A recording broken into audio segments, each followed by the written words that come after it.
네, 앞서 보신 대로 세계적인 환율 전쟁이 우려되는데요.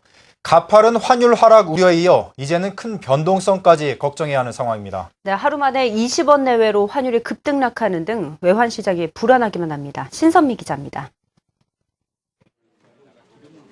급격한 환율 쏠림 현상에 이어 이제는 변동성마저 커지는 모양새입니다. 지난해 하반기 이후 원화 강세가 지속되면서 달러당 1,050원 선까지 추락했던 원달러 환율은 하루 만에 20원 내외로 급등락을 반복하고 있습니다. 별다른 위기 징후가 없는 가운데 국내 외환 시장만 유독 큰 폭으로 흔들리고 있는 겁니다.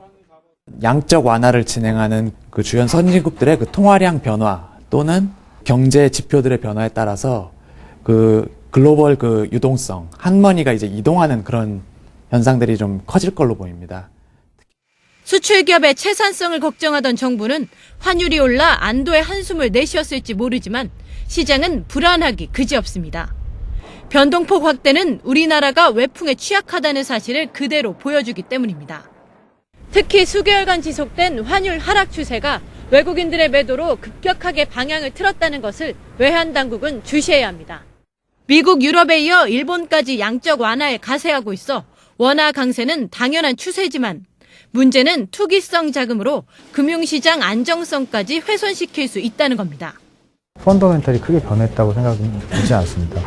수급이 서로 맞춰지면서 다시 점진적으로 하락하는 분위기가 되지 않을까 이렇게 전망합니다. 자금의 유입 유출이 있겠지만 당국에서는 이런 것들을 좀 조절을 하는 그런 쪽의 검토가 좀 필요하지 않나 합니다. 그동안 정부는 환율 하락 속도만 예의주시하며 외환시장 개입 시기를 조율하고 있었습니다. 시점은 말씀드리기가 어려울 것 같고요. 대책은 준비가 다 돼 있습니다. 글로벌 환율 전쟁에 맞서 환율 하락 방어에 급급했던 정부가 변동성이란 복병까지 추가된 만큼 이에 맞는 방어 전선을 구축해야 할 것으로 보입니다.